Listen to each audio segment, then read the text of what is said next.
in from outer space, run the usual associations through my frontal lobe, a famous username, but photo of punctured lung leaking air is all I get, and piles of blocks without letters falling in an echoey hallway. I wanted to mnemonically tie it to a television show or similar object of lamentation, but my Twitter feed login was lost, alas, and I forgot to email myself the password to happiness. Bluebird shat on my umbrella, and that totally distracted me, you can imagine. I have forgotten the word I wanted to remember. How do I reset it? I cannot access the attachment in my heart. I think it is rotting in the upper quadrant just above my liver.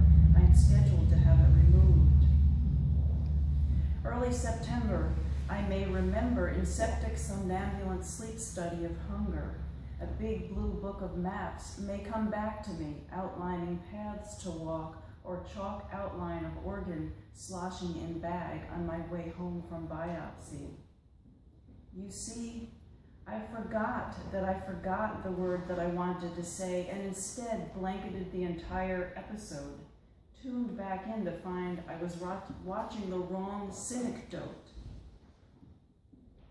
I forgot that cows make milk and sheep wool, that fields are mown and kids whine, wine is read and books are bought, soldiers bring home ghost limbs, and some people still think that by saving bits of vegetable shreds to rot on the counter, we can save the planet.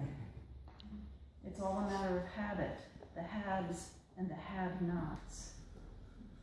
I turn on all the lights, every electrical appliance in my house, especially during thunderstorms and torrential downpours. Meanwhile, moss grows in gutters, shutters are nailed shut. I propose the following. Simple observations, no matter how sharp or quirky, are just not enough. I forgot to slough it off, shove it aside, ride the waves, save the title charts. Shards of unreadable clues, hues so faint they all seem gray. Stay still, my art. Be bold to flee while the fleeing is good. Big burly conch on shore exits crab, stabs my skull, stones and sticks, stills, flicks, flounders sound in retro groundswell. Be true, my hurt. Stay stirred, swollen, shaken, unheard until words spill out.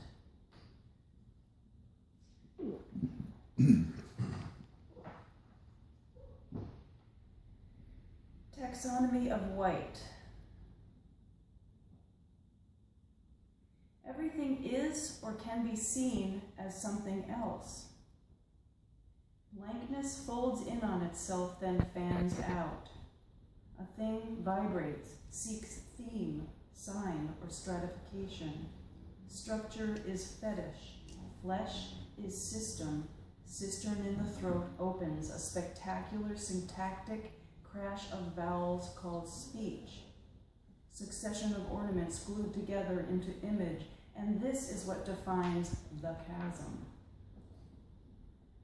Love at times overlaps these boundaries, plows through contradiction between what you do and say, what you feel, think, and say, what you become, but not at this stage, symbol, surface, token.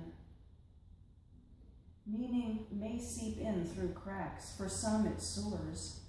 Rivers flood spoiled ink, then poppy syrup questions cut either or, stripped down to your gorgeous ethical skin, clawed violets. Pardon me my yielding to love's marred pitch. I am working grass, and you settle my skull and lie heavy like glittering piss on skin and ghostly parquet tile. Calamity Jane's my middle name, sitting with nothing in the morning but soul-killing coffee, oblivious to uttering, is it this, is it this, is it this? Metronome slows and speeds according to weight, a piece of paper on a desk underneath a coffee cup that sputters, flaps, doesn't fly away in the breeze. I'm trying to see into thee. The questions stop, fade, our spilt milk not spoiled yet, circle round and home by 5. Dear anyone, it's 8:17 a.m. Poetry wasn't meant for this. Gray morning, yellow leaves, heart of red herring contingencies, a moody black and white cookie in a bakery case, kind of quiet after jerky gasps and silence between Saab 1 and Saab 2006, slant of a gravity-less theater, stars, beams on the ceiling and floor. I want more and more and more, but glass ball paperweight future can't be seen. In the crosshairs, language is hatched through thick cluster of barbed branch with small slit in the side. Insert jelly with baby spoon, then dredge while warm.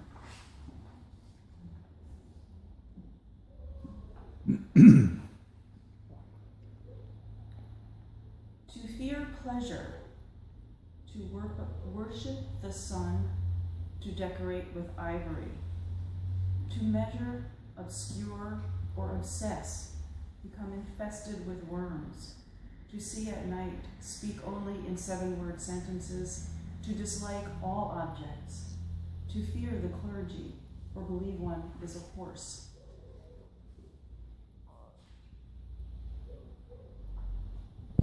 This was written after I saw the de Kooning retrospective in 2011. Great show.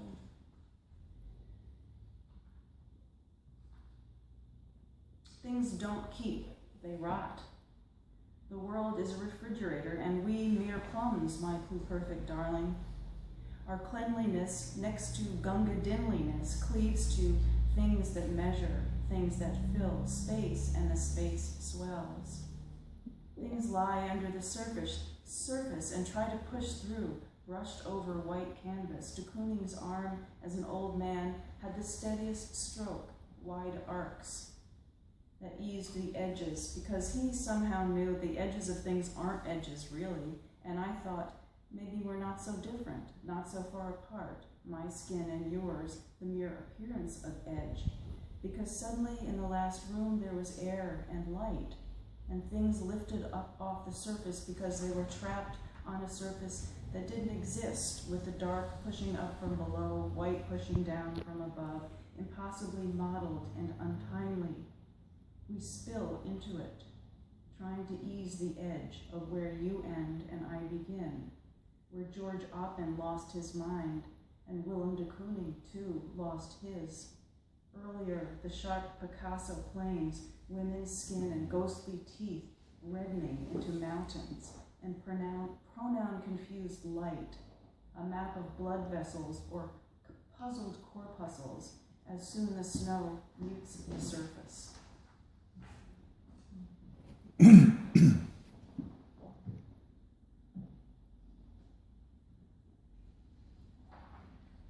Perhaps you think the page. Perhaps you think the page a kitchenette with puny prop appliances, the pen a cheeky python or truth pup. Perhaps you think words just happen, as a pit bull exerts its force of teeth on a hen. And can you say for sure you know why she went crying out the door, or did you not notice the suburban elms bending down? Perhaps the page breathes and pen follows. Think planter box, buildings on the abandoned freeway, a steady onrush of radiator fluid, as green is green. Truly, sleep is repetition, insurance for those who spend too much time on rooftops looking down on tiny roads, people, cars. Morning air threaded through everything, this glass, almost invisible idea. Perhaps I think things and they watch me thinking them. Perhaps talk leaves scars on an invisible page, the weight of ink on your body, translucent under cloth, organizes my lozenge-like heart, a hummingbird at the theater.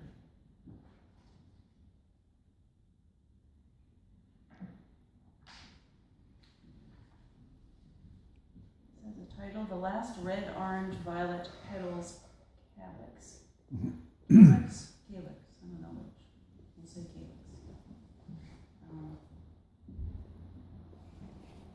What do sticks falling randomly on a slippery surface show us?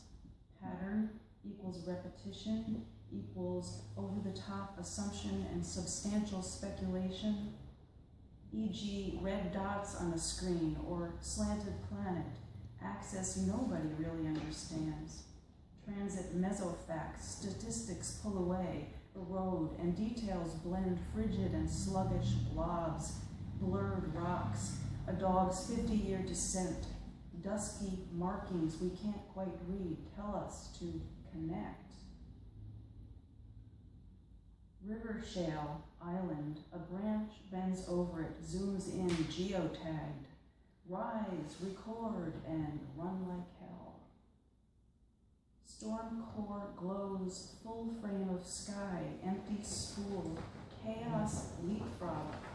Leapfrog function, intent, frayed zigzag, obsessive thought thread on which it all hangs. Ah, but so much depends on adult diapers in a red wheelchair.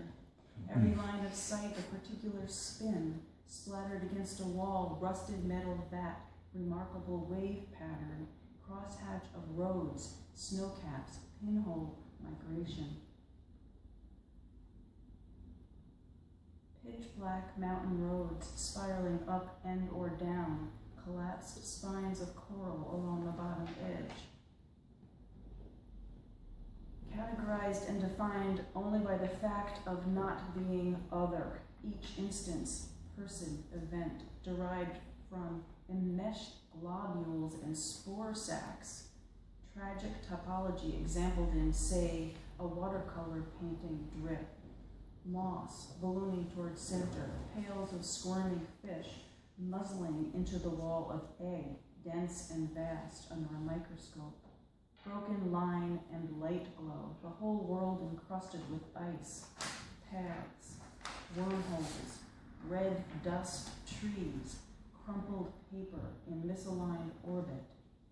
The invisibly spinning patchwork quilt of earth, plow-stitched skyscraper, block-patterned blue shift, bridge in morning fog, unfolds into late August tomato cages draped with vines, heaviest ripe fruit, its summer watermark.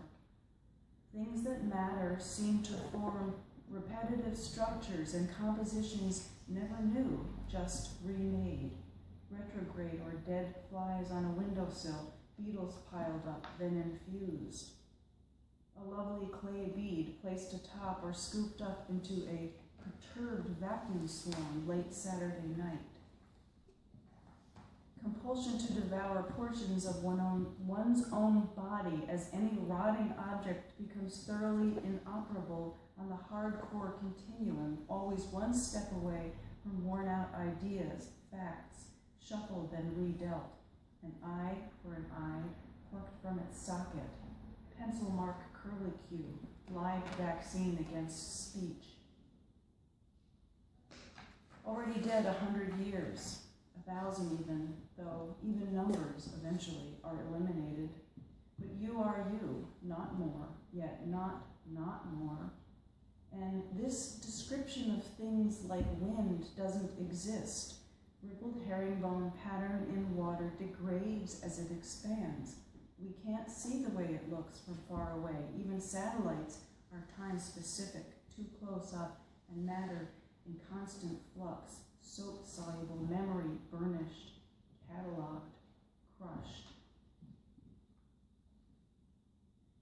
But plants reach up very slowly, while the last red, violet, orange petals, calyx, bell-racked steeples, sword fern, pollen of the people, bleak bouquet picked then placed on a steel kitchen surface, scythe, scintilla, and doped torpor with ping-pong oniric pulse. The shatterproof white noise, sketch of future tick-tock, appears 3D yet ruptured, rigid, sonic cusp, then decay, perverse nature of fluid, to seek, then grasp the sharpest beveled edge.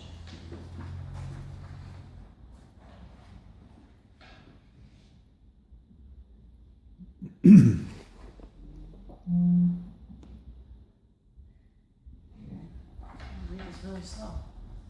In the gray palette of streets,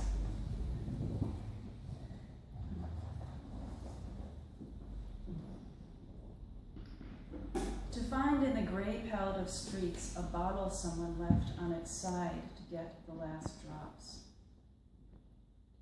To open a dumpster full of ants in upholstery and wet suitcases. To cast off this faulty passion, pins, needles.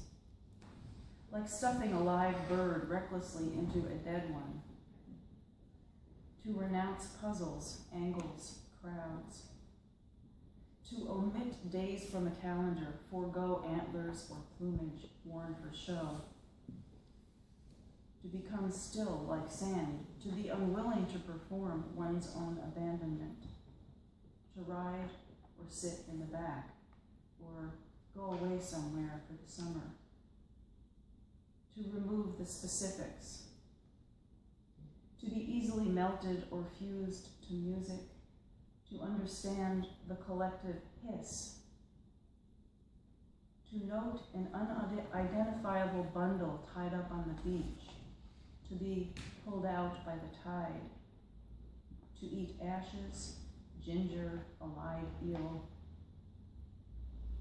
To cast off the prefab color wheel of one's oldest ideas. To have faith hang by a thread over a dung heap turning yellow with useless flowers. To sort charcoal from paper, from soot, from dirty water thrown out a window. To surgically reconstruct events, how snow falls in the sea green margin. To become a person in a big, stupid building, to walk in a circle till you fall down, to collect sponges, shackles, hooked beaks of river birds that swoop for herring as rabbits crawl into holes and plants turn toward sun. To be able to see only at night the strange reptiles and complex infestation of worms. To practice the art of making mistakes. To delude oneself into thinking that one is a horse or blood-sucking fly, goat, cat, leech. History a stubbly beard, science our daily drug fear sermon. To lie still in prayer, a small glass fish. To have a dampened belief in property, mind a disorderly lotion or logical floor plan drawn to scale. To discern an ear of corn, an icon, an idol. To be a person tainted by vertigo. To foam at the mouth like an animal submersed in manure. To have toes, fingers, limbs soaked with rain. To come to know the patchwork of days, weeks, months spent looking out the window. To have one's practice refined by rust, termites, embers, angels that rise from a chimney. To know the slow reckoning of smeared small tasks. To walk through dry leaves, to dilute and be fouled by indifference. To see a ewe having aborted its lamb paw the ground. To learn that things are more beautiful than copies of things. And ear is chasm created by running water.